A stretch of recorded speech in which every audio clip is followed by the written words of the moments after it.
Okay, so it's time for a little update again, just for the channel. I've been away for a little bit, from the bench, that is. First things first, we've got the Warhawk, which is coming on nicely, so that's looking very much like that now. So it's unmasked, we're well into the weathering. I've left the canopy removable, and we're just on the sort of, I don't know how to describe it really. I guess we're on to the sort of dust coat and working it with oil, so that's all being filmed. It's a bit slow, but I'm getting there steadily, so the last part will be up and we'll have some high-res pictures sooner than you know, so that's on the go. I've bought a couple of things. This is first Wingnut Wings kit here, which was on Hannon's for a deal, which didn't last very long, so they must have sold quick. This is about 50 quid or 51 pounds or something, so that's a Sopwith Camel Lerone version with different engine. I mean, stunning kit. I mean, I've no intention on building this anytime soon, but I've wanted a Wingnut Wings kit for a while, so I thought I'd snap that one up. Also, by accident, because it was in my basket, I bought a Spitfire Mark 1-2 wing correction set for the Revel kit, so that's for the Revel Mark 2, just fixes a few issues with it, but that's for something much later on. So none of that's coming anytime soon, but it's nice to see what's been in. And I'm also working on one of the resin kits, because I think I mentioned before about starting to build some of the kits for Telford now, because it takes such a long time to build some of these short run kits. So I'm starting on the Gordu Lazier, but we'll just call that the GL633. So done a full review on that on the channel. Interesting kit, never actually done a full resin model before. They fly together very quickly, so this is pretty much it. And then we've got a large parasol wing to go on, and the fun bit is working out how the struts work. So you know, we're going to be something like that in 1/72. It's quite a large aircraft for what it is. If you've been on the channel for a little while, you may notice there's been quite a change around in here. Facing a different direction, window at the back of me, display cabinet and all the rest of it. So I'll probably show you a bit of what's going on there soon. Maybe have a look around it, how we've sort of got it at the minute, because I'm pretty happy with it as it is. That reminds me, I've got something to show in here. So model shows have started, and I've done Bovington previously in the year. Just been to Poole as well, entered the competition like I like to do, and picked up a couple of certificates. So I got silver for the Hispano Newport NI 52 that I did, which was a nice kit. That was the Azure kit in 1/72, and then bronze for the Aerocobra and the 1/32 Stuka. So I was quite pleased with that. I never expect to come away with anything, so it's always nice when you do. A little bit quiet at the show, got to be honest, but it was very hot, and it's been quite hot at the minute, certainly in the southwest of England. Obviously that's where I am. So that could have played a part in it. It being Poole, quite close to the sea, so I imagine most people went to the beach, because that's what I did afterwards. So yeah, it's been a struggle to get in here at the minute, with work and all the rest of it, so everything's busy because it's hot. But I am persevering, and things are carrying on. So we've got the B25 that's been on the channel as well, and that is still ticking along quite nicely, so pretty much done there now. It's just glass work, finishing off a few seam lines, and then getting it into primer, and we'll be well away on that. So as I say, things are slowing down. Keep knocking my light here, but they're not stopping, so I suppose that's the good thing. It's easy to lose sort of mojo, lose your flow at this time of year when it turns to summer. That's not the case for me. I'm still very much interested in it, but work does take priority, so you know, got to live with that, unfortunately. So I've not got much more I want to get through really. Certainly don't want to be buying too much now. I've got quite a collection of models. You may be able to see some here. so I've got enough to keep me going, certainly up until Telford. We'll keep an eye out for a few things. Obviously we've got the Hellcat on the way, so it's hard to know whether that's going to be delayed or not. The Tiger Moth, 148 Tiger Moth from Airfix, has been delayed, which is a shame. I wanted to really have that one built for Telford, but that's not going to happen. But yeah, so hopefully I haven't heard anything on the Hellcat, so if that arrives we will have a look in the box straight away and start building parts. I'm imagining the engine's going to take quite a while. Another couple of things I've got on the go is keep surprising myself at these kits that I picked to start. So this is the Flying Machines 148 Fiat G50, but the early version with the enclosed canopy, which was used briefly in Spain. I mean, it never saw action, but it was there in the period, so it fits for my my uses. And we've got the engine built on that, which is a full resin engine, and I've added some bits and pieces to it to super detail it.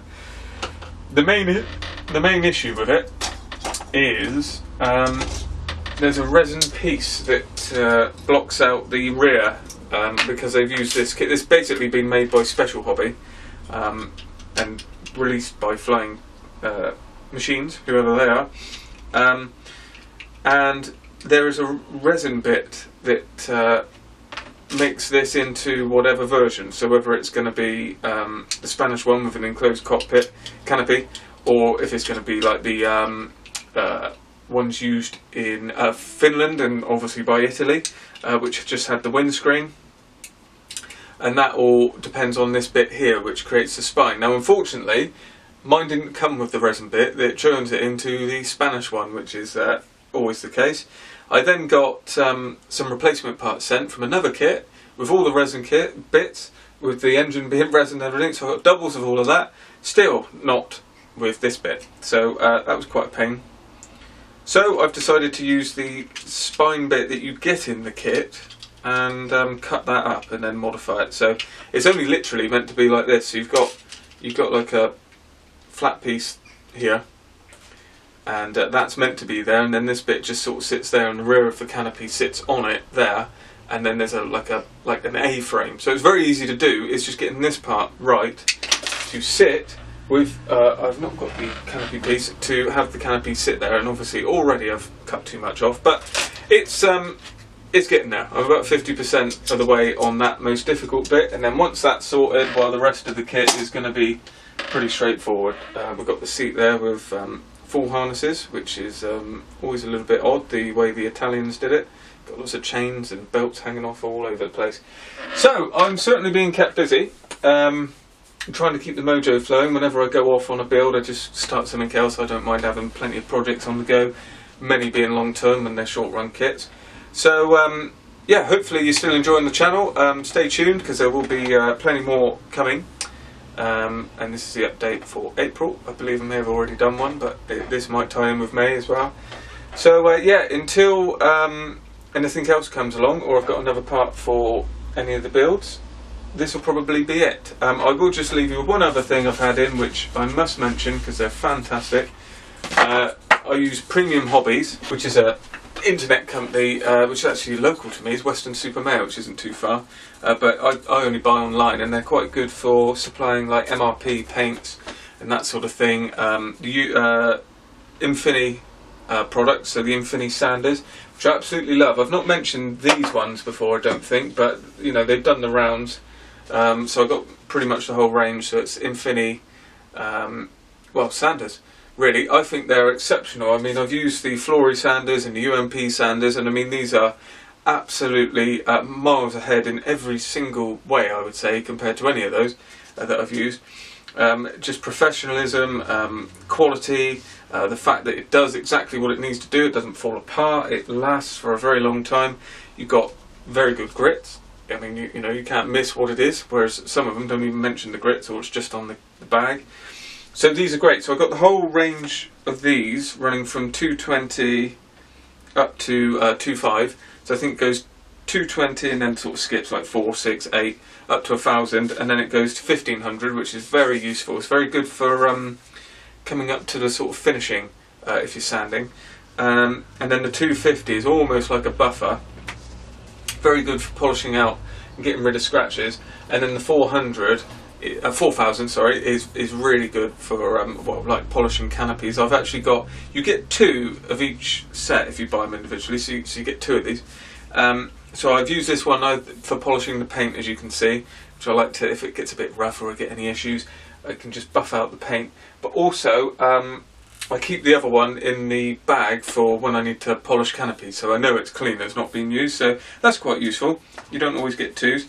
So with all that said, they're good, but the whole thing I'm trying to get to here is they've done a new range, which are premium, ultra precision series, apparently. So these run quite differently. I didn't actually know what I was buying, and I still am not totally sure on what they are, what makes them different. But nevertheless, so you've got they're a lot thinner. And they're not so spongy. So the other ones, it's very, very spongy, as you might be able to see there. It's an actual sponge with a piece of plastic card in the middle. So that's that. But these are very rigid. There's a very hard sponge onto a thick piece of plastic card, but they're very, very fine grits. I mean, this being a 400, feeling the 400 over here, I mean, it's extremely rough and quite tough, but compared, it's a lot finer. It's a lot. It's obviously made better, basically. So they run through 4, 6, 8, 1000, and then they jump up considerably. So you've got 2000, and then 5000, 3000, and 7000. So if that makes any sense to you, I imagine they're sort of extreme buffers going up to 7000. So good for polishing.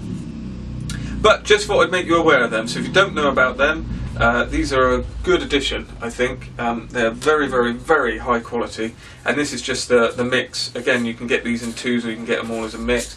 And I get them from Premium Hobbies, so that's where I go. I'm sure many other people sell them. Well worth a look at. I may do a little review of using them at some point if I get the time, but I thought I'd just highlight that to yourself. So hopefully, like I say, you're enjoying the channel. If you do and you haven't subscribed already, please subscribe, like the video, leave a comment. I'm always reading them and replying as much as I can. I'll see you in the next video.